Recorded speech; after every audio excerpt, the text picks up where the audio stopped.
We're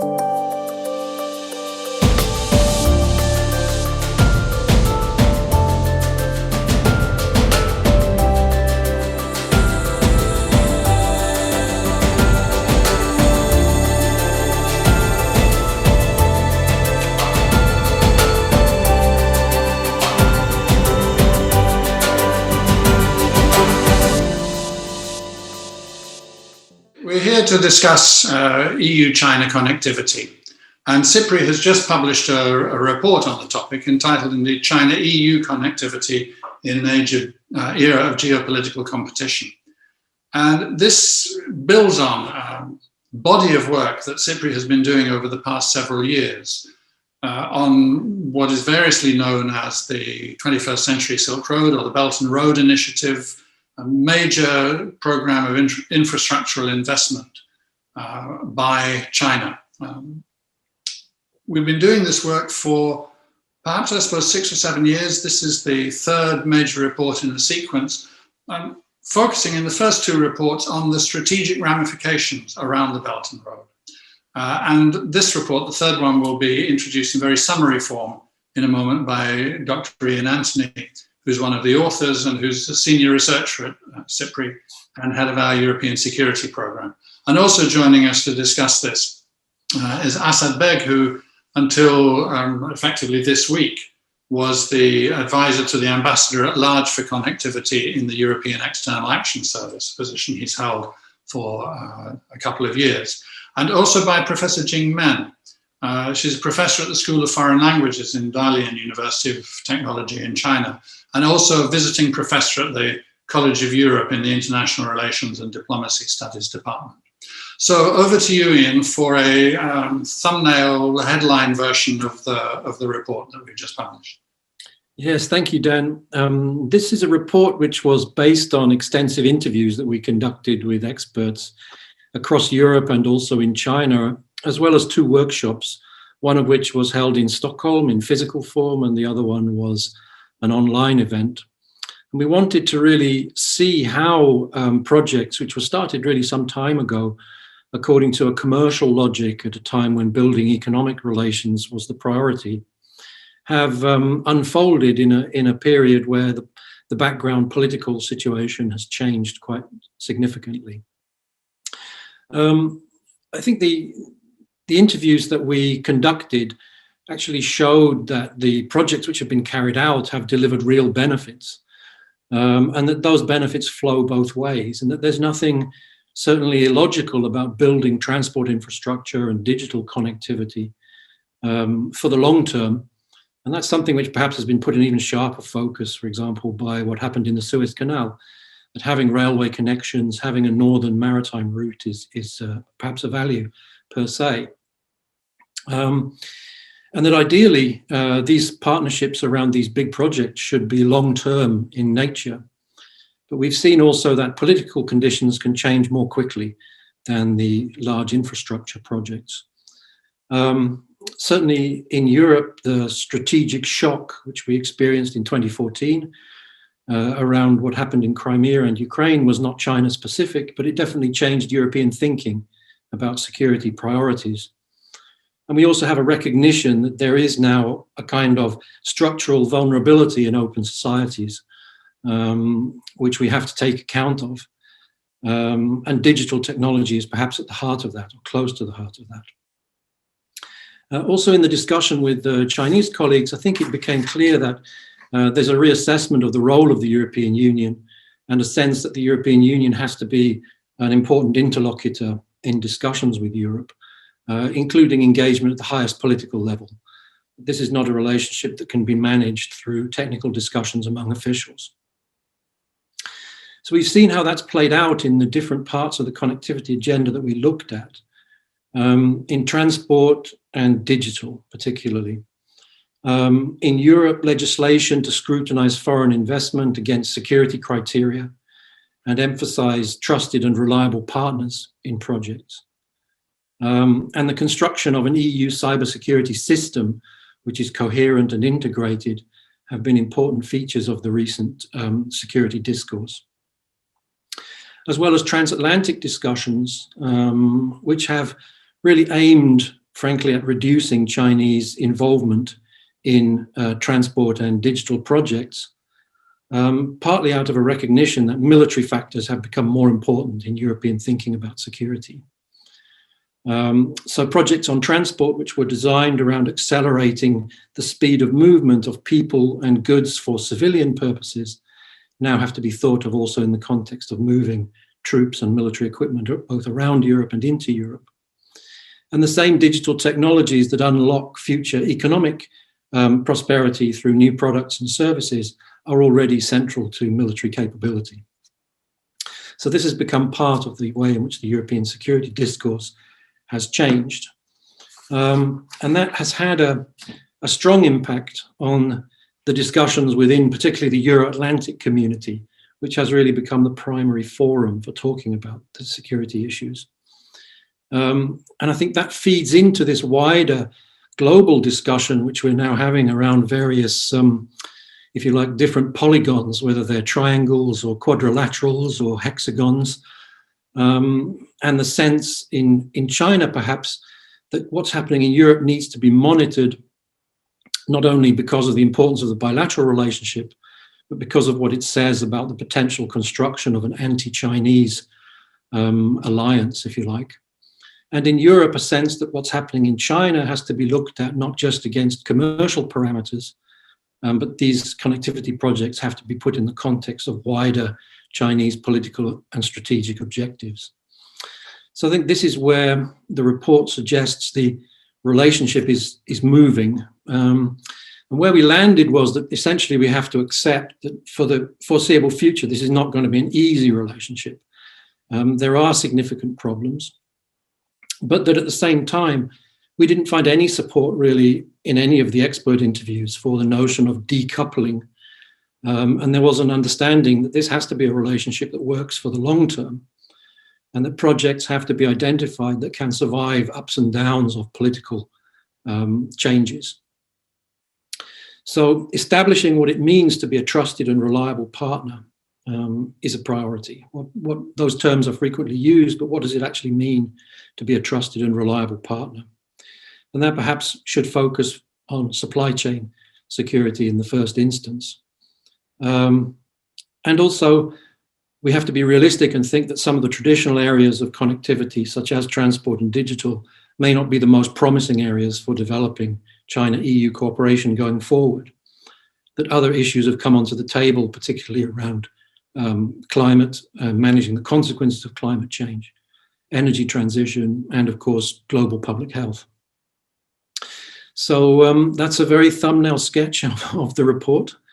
And perhaps that's the best way to leave the introductory remarks. Yes, thank you so much, Ian. I think it's rather kind of heroic to take a 60-page report and do it in, really just a few minutes. Picking out a couple of things there, Asad, I wanted to turn to you straight away for a comment and then go on to Jingmen. But I mean, one thing that I think is clear is that the foundation of the relationship has to some extent changed. Is that a real change, or is that a change of perceptions, or a perception so important that it makes it real, if you see what I mean? Is this something that has happened because of actions that have been taken, or because of changed understandings and changed perceptions? And I think the second thing then is, leading on from that, the challenge, as Ian, I think, posed it at the end, is managing a relationship that is bound to be difficult. And I think that that's where we're going to focus a fair amount of our conversation in the next 30 to 40 minutes that we're online together. So maybe you could give some opening thoughts on that. But what are your first responses? Thank you, Dan and Ian and Jingmen, for this opportunity. I'd like to recall what Nikola Tesla said around a century ago in 1926. He said, and I quote, "When wireless is perfectly applied, the whole Earth will be converted into a huge brain." And I think that's something that we're witnessing today, and we're working thanks to digital connectivity. But trying to address the question that you put down, I would having been in China, I will use the acronym of the CCCPP. So I'll give you 3 C's and 2 P's. And maybe I should add Polygon to that as well. But the first C, I think how the EU interacts with China and other partners on connectivity is through cooperation. And we have launched the EU-China connectivity platform back in 2015, looking for synergies between the Belt and Road Initiative and the Trans-European networks. We're looking also at transparency and reciprocity. And the Commission and the NDRC are now preparing to launch a joint study in the coming months on looking at sustainable railway transport corridors between the EU and China. So I think that's the first C, cooperate. The second C is competition. And I think what the EU is looking for is a level playing field, trying to raise the bar, looking at raising the bar on environmental sustainability, on debt sustainability, on social inclusiveness sustainability. So I think fair competition is also a part of the EU's engagement with China. The third C is maybe contestation. I wouldn't say confront, but maybe to contest where the EU needs to. There is some debate I've been seeing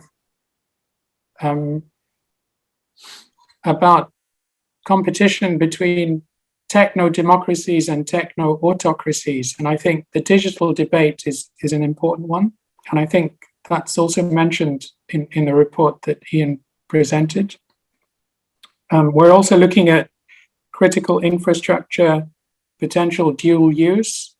And I think there is this danger of a one world, two systems, that we have the US on one side, which is pushing maybe on the digital, which is very business oriented.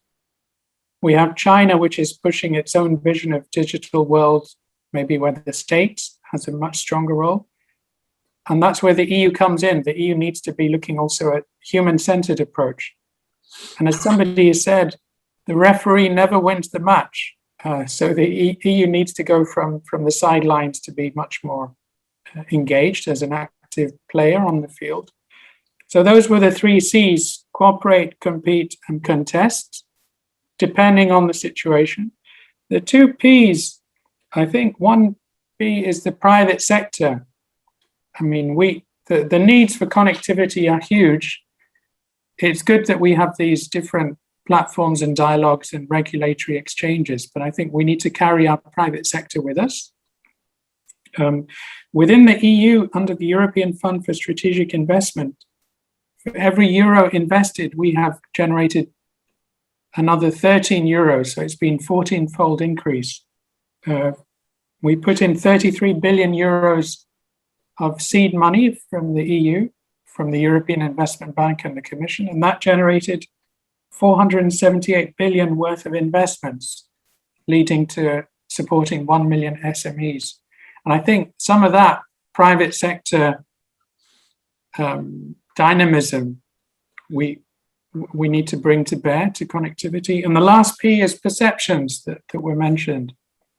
So if we look at the BRI, I'm just taking the figures from the World Bank. From 2013 to 2018, EU overseas development aid was 410 billion. The United States was 102 billion. Japan was 160 billion. China was 34 billion in terms of ODA. But if we look at Chinese loans for the same period, it was 464 billion euros. So that's more or less about what China has given in loans is more or less treble what the EU has given in terms of grants. But I'm not sure if the EU is getting enough visibility and leverage for the funds that have been put in. And the last set of figures are in terms of foreign direct investment stocks.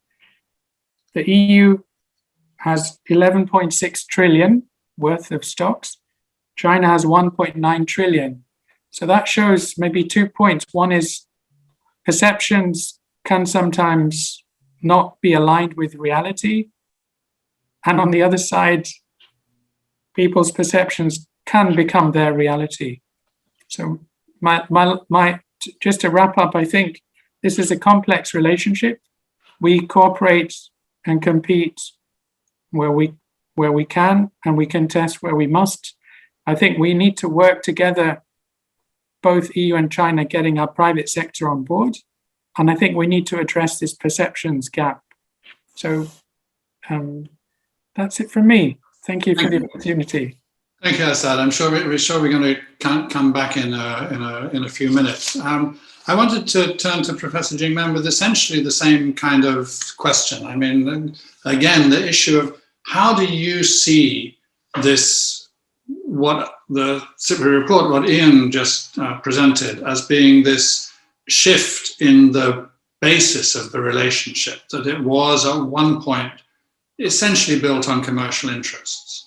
And now it has to be, in some people's perception at any rate, and this is, I think, what Assad was presented, it has to be understood both for its commercial benefits, but also in a political and a security context. That cannot be divorced from it.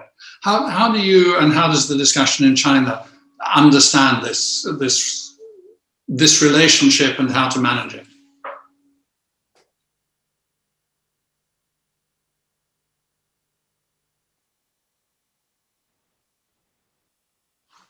Can you hear me now? Yes. Yeah. Yes.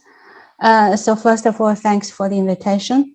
And it's interesting to read the report, and it raises a lot of crucial points. And I also agree with a lot of points mentioned here with regards to the changing situation of EU-China relations. To a certain degree, I still think that when the report was written, it was, still in the process of changing EU-China relations. And up till now, it's still changing to the more negative direction.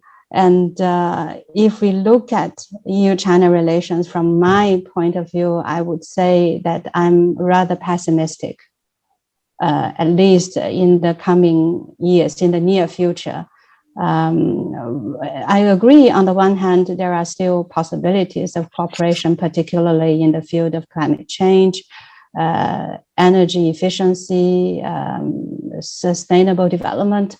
But on the other hand, the EU and China, they are both getting more and more assertive. The EU is pushing all over the world for its own model of development, and China the same. So from that point of view, I would see more competition than cooperation. And also, when the EU's policy paper published in 2019 on China, it defined the relationship in 4 aspects, but listing the systemic rival at the end and putting EU-China as a cooperation partner as the first point. But now I guess if the EU will publish the next EU-China policy paper, the systemic rival will be listed as the first point. That's how I see it. And on the other hand,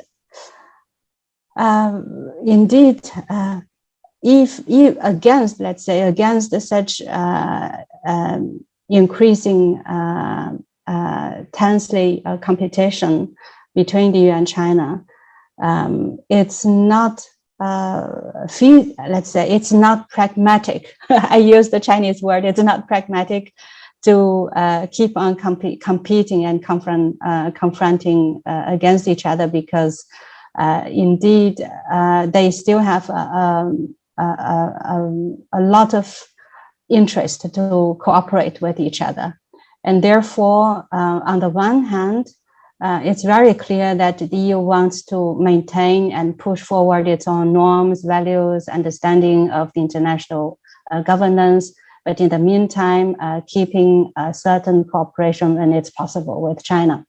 But on the other hand, it really depends on how Chinese understands such changing policy of the EU side, because the Chinese side indeed is adjusting its policy and trying to understand what's going on in the European Union. But up till now, I don't think it's completely grasping the message. And also, I think one of the points that mentioned in the report is there is a great demand for those both in the EU and China for understanding the EU-European politics and Chinese mechanism. For the Chinese experts on EU studies, I would say there are certain number of people who can indeed understand what's going on in Europe, but the Chinese system is different from the European system. And also Chinese scholars are not as open as European scholars. And therefore, often the information flow is not as smooth as in the EU. And therefore, there is a slow catching up, slow speed of catching up of what's going on in the EU. And on the other hand, when we talk about the EU, indeed, there are some people who are now focusing on EU-China relations in their research. But unfortunately, many of them don't understand Chinese at all. They don't speak Chinese language, and they don't really know the Chinese system very well. And they are dealing with China purely from European perspective. But what I like this report is I think it's very optimal for a report to be written in a joint team, that from Chinese contribution and European contribution in one report, in one team, and work together.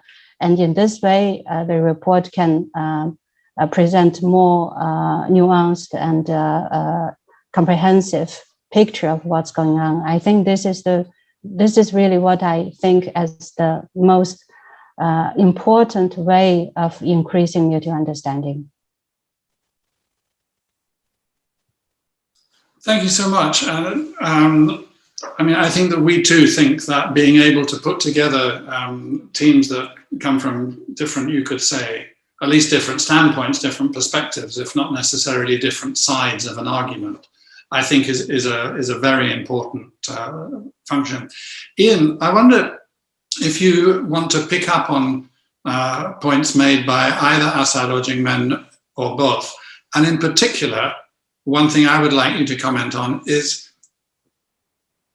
the way that you see the relationship continuing to change. Do you see, I mean, Jingmen was saying quite clearly that she sees that it's negative, and she's rather pessimistic about this, and she gave some basis for seeing that. Do you think there is a way to think that actually this will, in some years, kind of ease itself into a new shape, into a new form of a relationship? And after all, infrastructural investment is what its time perspective, its time scale is something like 40 to 50 years, half a century. You know, politics, the long term is 6 months to a year, perhaps longer in China than sometimes in the West. But things can move quite quickly. So one of the things that I'd be interested in you responding to is that question of whether you think at the moment all you can see is it locked into moving on a path that's perhaps not the most positive, or whether you see some prospects of change along the way there. I think there's an opportunity in the next 2 years to make an impact on that discussion, partly because we will see how the discussions with China on a comprehensive investment agreement move forward or don't move forward. It will give us a kind of metric, if you like, for how the relationship is developing in a way, but also moving outside the EU. I think it's understood that the process, which begins in the summer to develop a new NATO strategic concept, is going to have to pay close attention to finding an agreed form of words on a transatlantic basis for how to approach China. So we have some processes in the next couple of years which can have an impact. I think the point is very well taken about the lack of deep knowledge in both Europe and China. We found that in the interviews, even though we were talking to the expert community, I think there was quite a lot of sort of cognitive bias of different kinds in the discussion. And when you assemble the information, you can make a case that either supports a preconceived negative picture of the other side, or that supports a kind of wishful thinking about how the other side is behaving.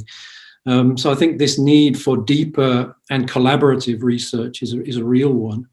And we're only just really waking up to the fact that we've spent so much time focused on other parts of the world. I mean, if you compare the resources on research on China with the resources on research on Russia or on the Middle East or on Africa, it's really quite small. So I think that point is well taken. I think also the way in which existing projects deliver will have an impact. I was saying at the beginning that the existing connectivity projects have produced real benefits. Assad made reference, for example, to rail connectivity. If we see evidence that rail traffic helps open the interior Chinese economy in ways that benefit European companies, that will have a measurable impact on the relationship. So the success and exploiting the success is as important as focusing on the problems.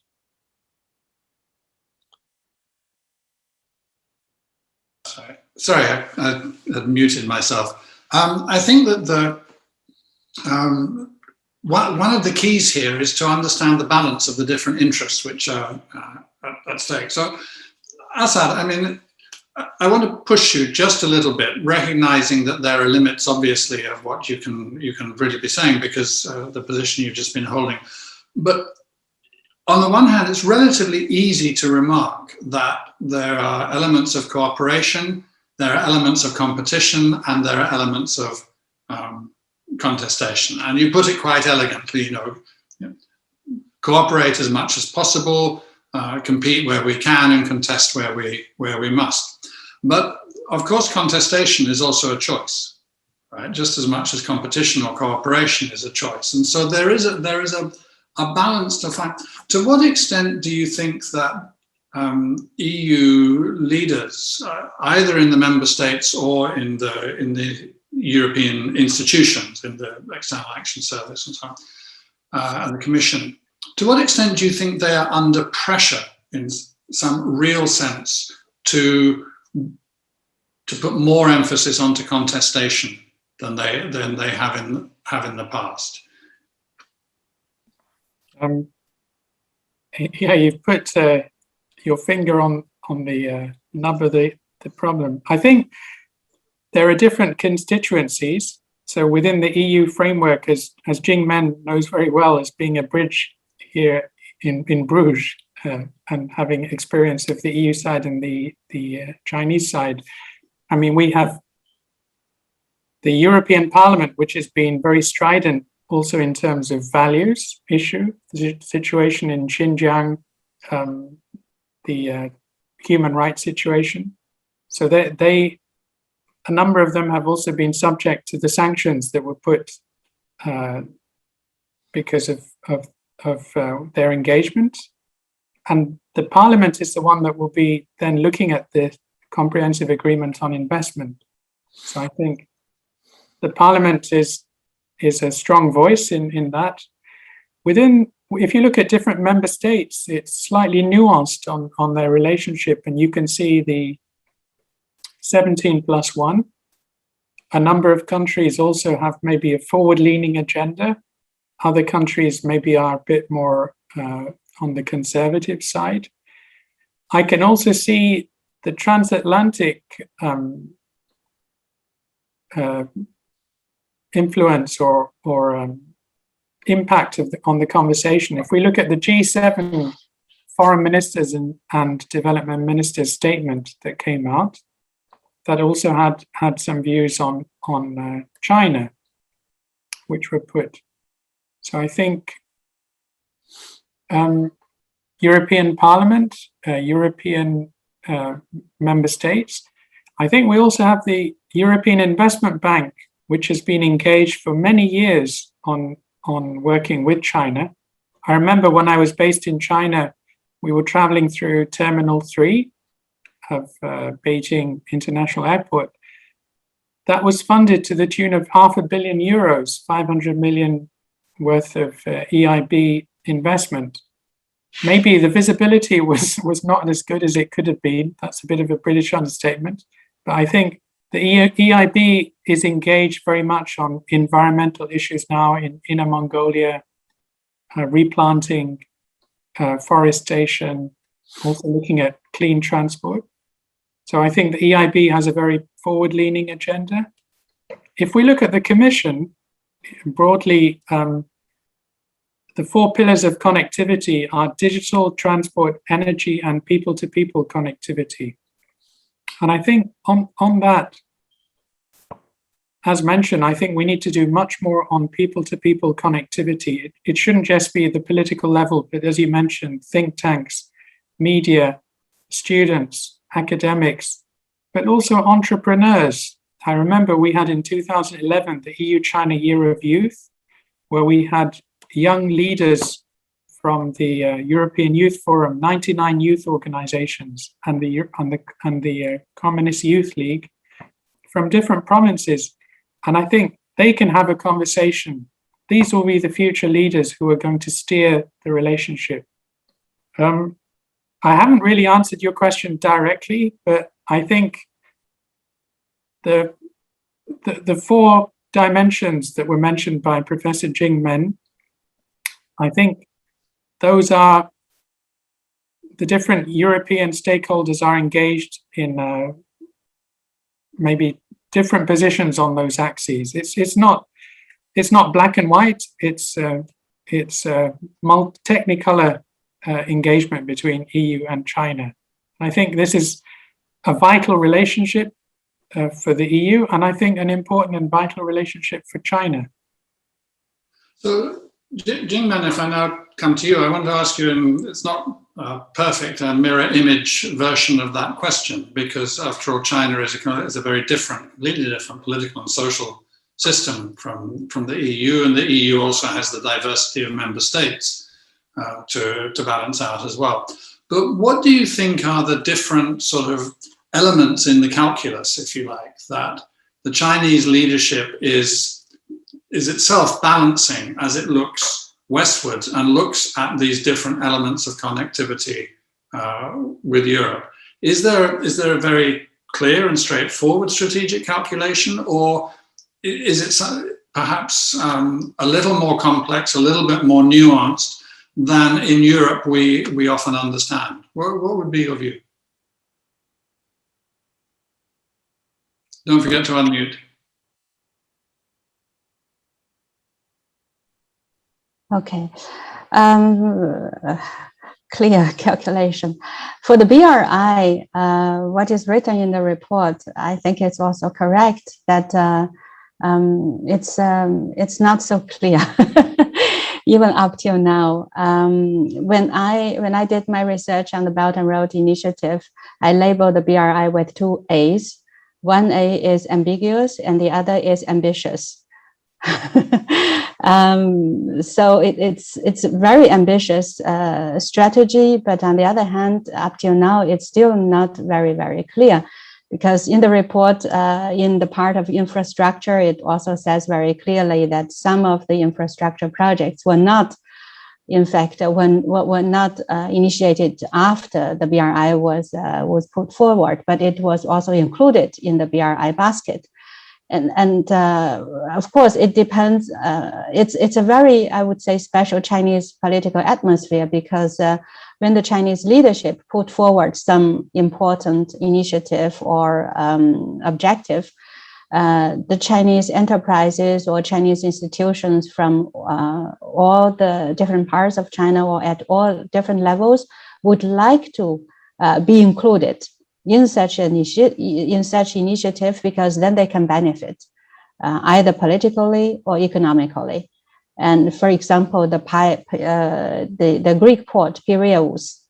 I made an interview myself to the head of the COSCO company based in Piraeus and asked him very specifically the question how Piraeus project was included in the BRI, because it started already in 2007, 2008.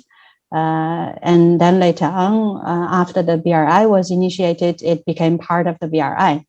And then he said at the beginning, there was no share of COSCO in the BRI initiative, but they promoted themselves to the leadership by saying, look, we are very important and we are active in the Greek port, and we can make a contribution to the infrastructure development from the east to the west.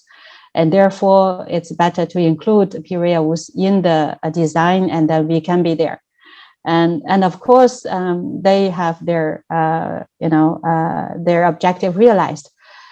So that's why with this example, I would like to say that the BRI is adapted and adjusted constantly.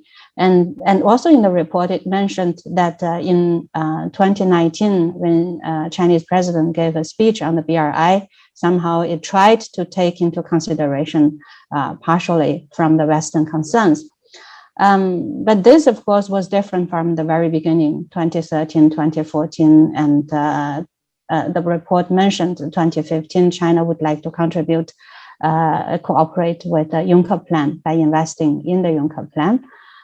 But of course, there are all kinds of factors that only led to this creation of 100 million euro fund with a Chinese Silk Road Fund, but not so much money that was mentioned earlier. So you see, there are a lot of changes, and you can say there are calculations, but it's not clear. Yeah. Right. So we're coming towards the end of our time now, and I wanted to come back with one more question to you. And Ian, because I want to give you the last word, then I'm going to ask this question to Assad Jingmen and then you for sort of the final comment and a bit of a wrap up. And here's what the question is about. We've talked a lot, and I think the report focuses on the transport and the digital connectivity.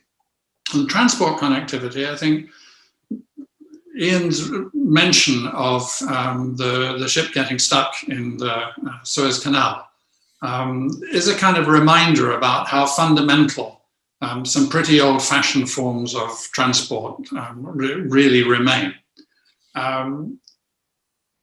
The digital connectivity points to an area in which I think in Europe, I mean, perhaps it's just my age which creates this, because perhaps for a different generation, the problem is not visible. But to my eyes, it is very clear that we are creating social vulnerability. That is an even bigger concern, or societal vulnerability. That is an even bigger concern for me than economic or political vulnerability that is being created through our reliance on digital platforms of many different kinds. And so connectivity with China, a power with whom European institutions and states have a complex relationship that needs careful managing. It's multiple areas of risk around that connectivity, some of which are nothing to do with China. They're to do with the extent of our reliance and our dependence on the cyberspace and the digital framework. Now, looking at that, should we be taking the hint to be cooperating more in more areas? You've mentioned people-to-people connectivity, Assad. There's also the energy connectivity, but Ian was also focusing at the end there on completely different areas of cooperation around climate change, around the pandemics, major risks for global well-being, where unless we cooperate, we're not really going to make very, very much progress.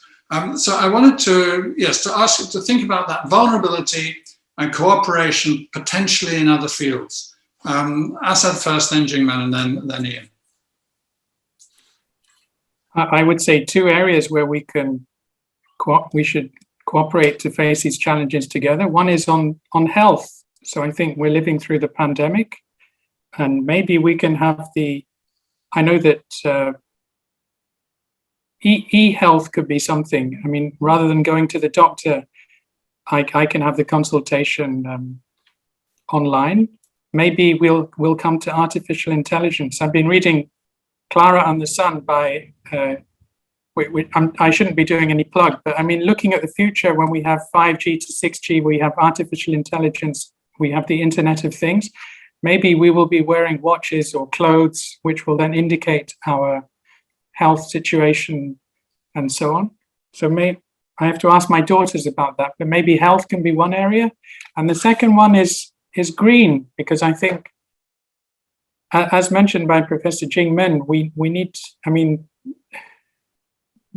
to invest today in technologies that are going to help us have a cleaner, greener future.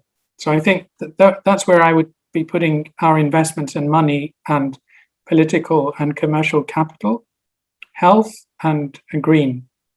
And I think, sorry if I could sneak in another one, I think, as Dan, you were mentioning, we face this gap between the digital haves and the digital have-nots. And I think 45% of the world's population are still not digitally connected, especially in places like Africa. And I think that's maybe one area where we could potentially look at doing stuff together. Thank you.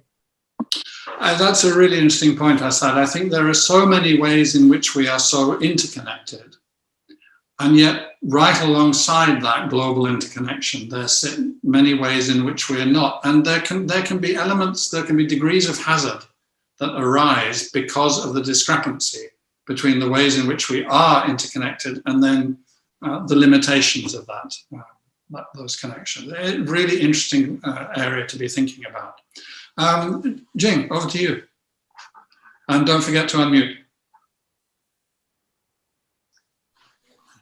I completely agree with Asad about these fields that EU-China can develop cooperation. As to infrastructure connectivity projects, I also think there are possibilities of cooperation because when I was in Brussels, I had a discussion with Asad about it. And the EU and China, they both have their different advantages. So they have their comparative advantage. And there are all kinds of possibilities for cooperation in East Asia, in Africa, in East Asia, in the regards of completing the connectivity projects, infrastructure projects together. With the Chinese, they are good at, for example, building highways, building roads, building a construction field. But the EU, they are more, they are much better in managing those projects. And also in terms of governance, if the two can indeed cooperate to complete those projects, I think that will be much more ideal.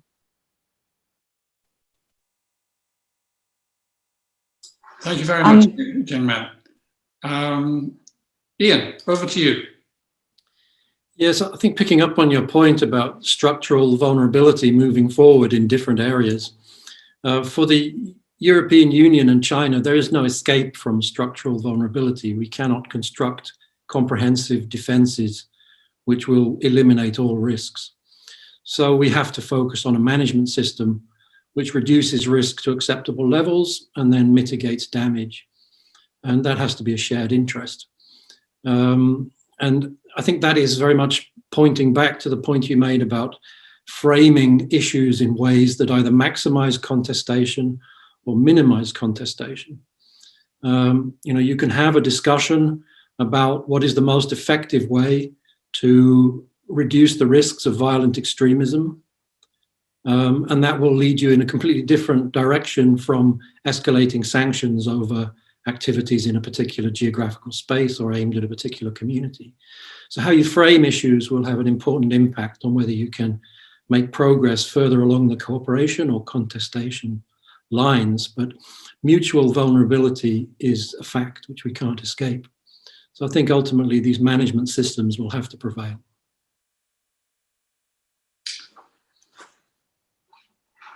Okay, so I think we have not concluded any discussion here, but I think that we have put in place a number of points that show a conversation actually moving forward. I think that we can get beyond some of the perhaps the more simple binary choices that political debates are often framed in as to whether to cooperate or not. I think it's clear, with cooperation, competition, some degree of contestation is almost always going to be there, but that point about how one frames the issues is crucial. And I think, Ian, you started off or in your first comment, you remarked that there were no takers for the idea of a complete decoupling between the European Union and China. Nobody wants that destination. And that thought should actually be our starting point. The question is not whether but how to have this relationship, and not whether but how to manage it, and not whether but in exactly what areas to find the common ground, which allows one to build cooperation in a sustainable way. So thank you, all three of you, for joining in this conversation today. The research and the study and the discussions will obviously go on. Thank you very much, all of you.